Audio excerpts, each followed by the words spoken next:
because one thing is extremely clear.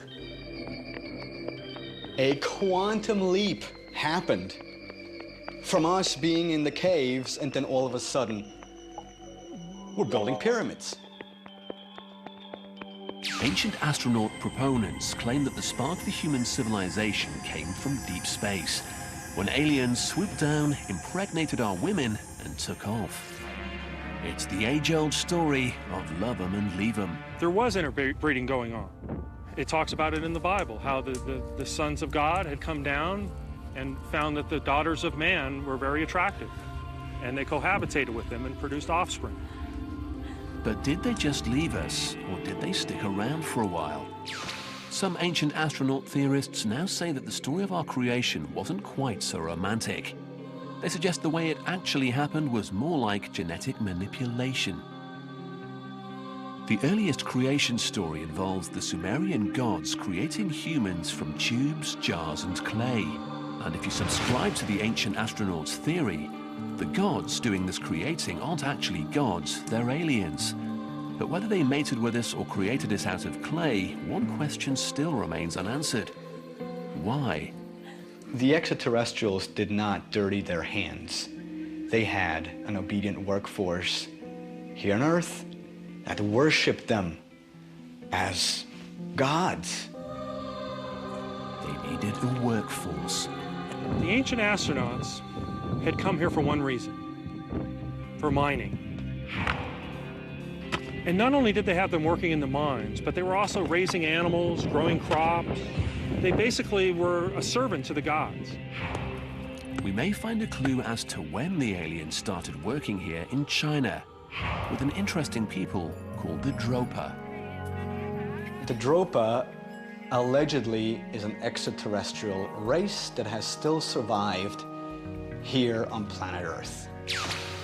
As the story goes, in 1938, an archaeologist discovered a strange gravesite in a cave near the China-Tibet border.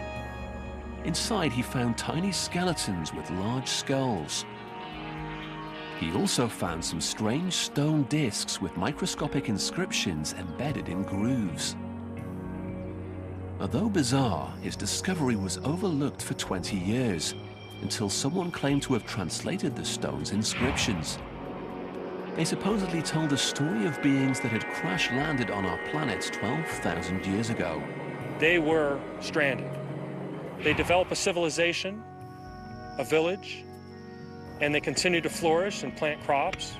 And in the end, they became the ancestors of the Chinese race. It's a claim fantastic enough to have warranted further investigation.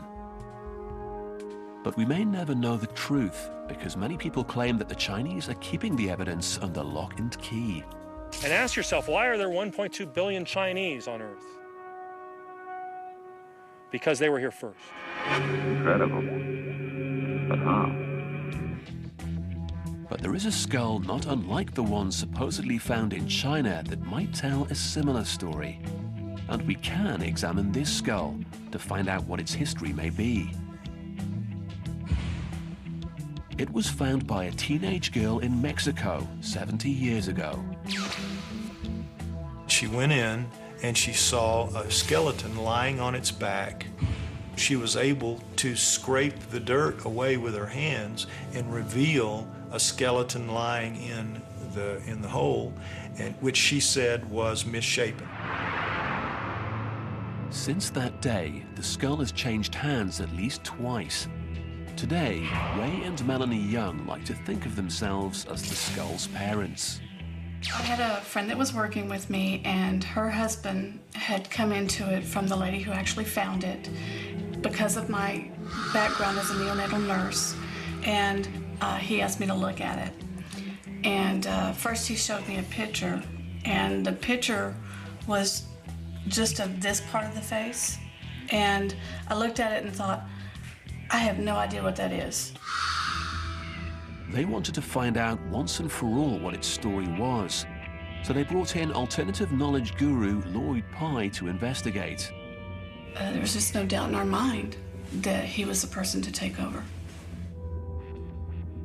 The first thing I did, I was on my way to a very big UFO Congress in Laughlin, Nevada.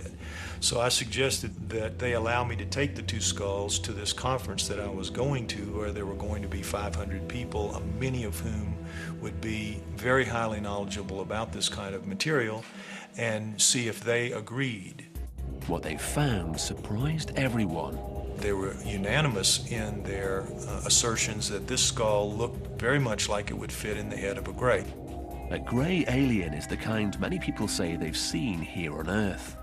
So then I was fully committed to the idea of taking it to scientists. One of the first things Lloyd did was to find out exactly how old the skull was. He took it to a lab in Miami for radiocarbon dating and discovered that it was 900 years old. Then the scientists looked at the skull under a microscope. They were amazed to find a strange red residue and unusual strong fibers inside the bone. So there are two great anomalies, but it is absolutely one of a kind as far as we know, and as far as anybody we took that material to, mycologists and others, know. Never been seen before.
Lloyd believes that this skull is not totally from our world. He thinks it's probably from the offspring of a human and an extraterrestrial. He's named it the Star Child. That really was not the best choice of names for it. Try to talk to a scientist and you'd say, I want to talk to you about an unusual skull I have. They would want to know if it has a name or is it called anything, and I would have to say the Star Child, and right away, click. The only way Lloyd can find out for sure if the Star Child is human or alien is to test its DNA. He's staking his reputation on it, and he's ready to find out the truth, for better or for worse. It's difficult for many mere mortals to get their head around the concept of aliens creating us and facilitating our major ancient accomplishments. This is our planet, Astron Delta. But perhaps hard science can build up the theory, or else tear it down. We are down deep in the ground looking at these ancient levels, and if there was physical evidence of extraterrestrials, we'd be the ones to find them. The evidence that extraterrestrials colonized us, interbred with us, and shared all their knowledge can seem overwhelming. The high density of our planet made it possible for us to advance gravity and therefore anti-gravity theories. It's beyond me. At many sites around the world, we can only marvel at how ancient people could have cut and moved stones weighing up to 100 tons each. Some archaeologists are amazed by ancient relics that have come to light over the last few decades. And one of the most baffling could potentially change the way we write history. It's often thought that Thomas Edison invented the light bulb, but perhaps it was actually the aliens. Deep inside an ancient Egyptian temple, a strange wall carving lures many visitors with its mysterious symbolism. Most Egyptologists believe it shows the birth of a god, but others say this hieroglyph depicts an ancient electric light bulb, complete with filament and electrical cord. It is absolutely spectacular to see that, electricity was not invented by our civilization. It's been around for centuries. It's just been forgotten, lost knowledge. It's hard to imagine, but some believers bring up another point. How did the ancient Egyptians carve all these hieroglyphs and pictures inside a pitch-dark pyramid? They rule out oil lamps and torches because little telltale soot has been found inside the pyramids. So could they perhaps have used batteries? Not far from Egypt, in the 1930s, archaeologists found a remarkable device that proved the people who lived here 2,000 years ago actually did make an electric battery. Today, it's called the Baghdad battery. A lot of these things like electricity, those things were only privy to a select few. How could people from the time of Jesus have known how to make a battery? I believe that a lot of these ancient technologies that we've been rediscovering do indeed come from extraterrestrials. I think what's happened is that the technology was possibly left here for us to use for a while, and then maybe after a while it started breaking down, and just like our car, we don't know how to fix it, and so it gets destroyed. While ancient astronauts believers see the Baghdad battery as evidence of alien intervention, far away in Texas, ancient technology professor Nancy Reed sees something else. The technology needed to make the Baghdad battery is basically very simple. The hollow rod is copper, and the solid one is iron. And then, of course, we would have filled the container with vinegar. When they're put together, the acidic vinegar sparks an electrical reaction. And by touching the ends of, say, a voltmeter to this, we can create about a half a volt. Half a volt isn't much electricity, and it's still a mystery why electrical batteries were made 2,000 years ago. But were aliens responsible for the technology, or was it something even more baffling? And could the Baghdad battery, or something like it, have powered the Egyptian light bulb? We might be able to find the answer to this question in Switzerland. Author Eric von Daniken recently built a theme park revolving around the ancient astronauts theory. And it features an incredible exhibit based on the ancient Egyptian light bulb. Publicist Caroline Schneider finds the light bulb a remarkable idea. This is what it looks like. So they must have had a way to have light within those pyramids. This is a possibility. If it's true, I do not know. But just thinking of it, it's quite amazing if they really had it. At von Daniken's theme park, the light bulb is fueled by replicas of the Baghdad battery.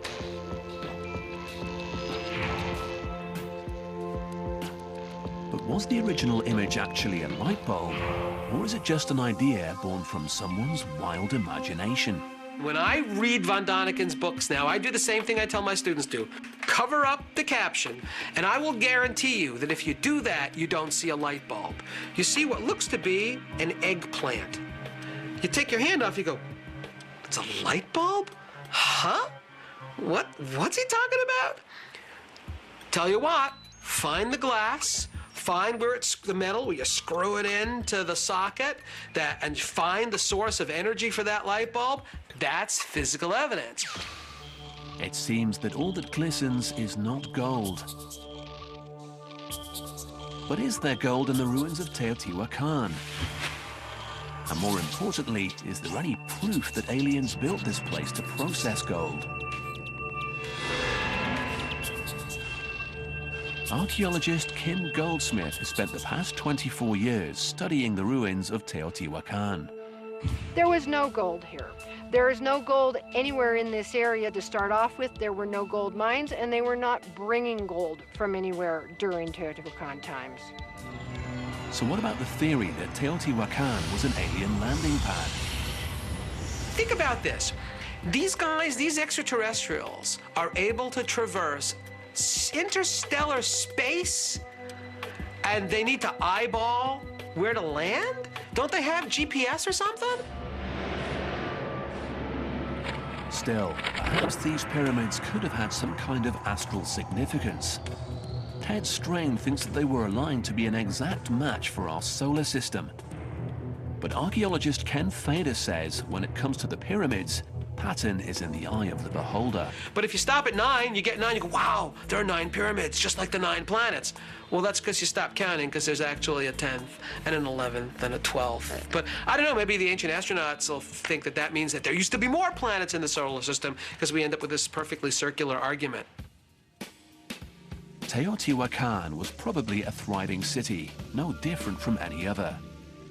And the people who lived here were architects and engineers. There were people involved in the administrative and judicial system of the site, and there were also people involved in the army that defended the city.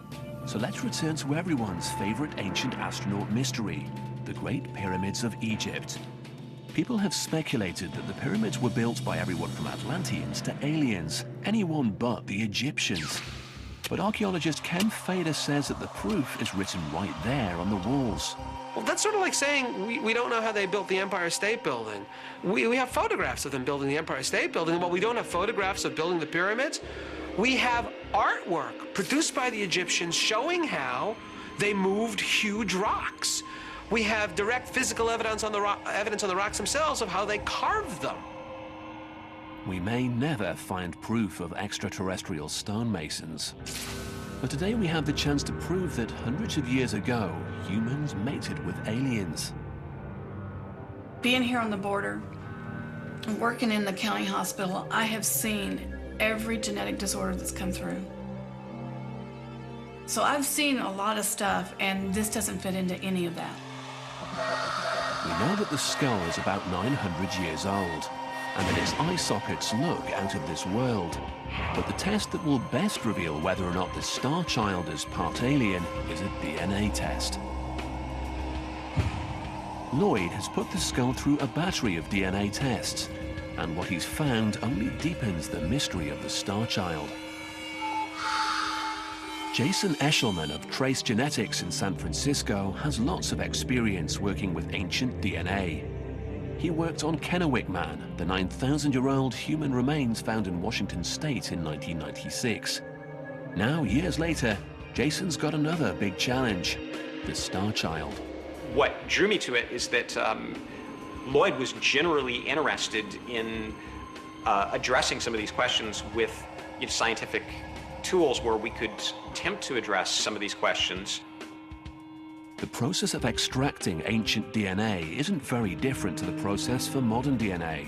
It's just much harder to find ancient DNA that's still intact. Any biological material that's 900 years old, you'd expect the DNA to have gone through some degradation. There's no guarantee that Jason will be able to see the Star Child's DNA, especially if it's alien, and if aliens even have DNA. He's got his work cut out for him, and the results will be revealed later. But for now, we return to the puzzle of the Nazca Lines in Peru. Some people believe there's no way humans alone could have made huge geoglyphs like these thousands of years ago without the ability to see their work from some kind of air or spacecraft. But one expert says there were no aliens required. Joe Nickell is a skeptic with the Committee for Scientific Investigation of Claims of the Paranormal. That's the upper margin. He says it couldn't have been aliens who made the Nazca Lines for some very simple reasons. The ancient astronauts, of course, would have hovered overhead with a flying saucer. This would have created a great problem with dust. The Nazca helpers would, of course, have put dust masks on and squinted and bent down low. And then they would have used sticks and cord, like we're doing, to finish the figure. First, he gets his materials ready. This is un-Nazca-like, but it's simply what we have to use since we don't have a gravel-littered desert. Then he measures out the diagram of the figure. In this case, he'll attempt to recreate one of the most beautiful Nazca geoglyphs, the 150-foot spider. They should be about 20 feet. See if this is about 20 feet from here to there. Huh? About 7. Let's just measure here again. This time spent on this particular configuration pays dividends. That's why I'm taking plenty of time with it. But Joe seems to be having some trouble. Okay. Then, perhaps some extraterrestrial help would be useful after all. Joe Nickell's got a lot to prove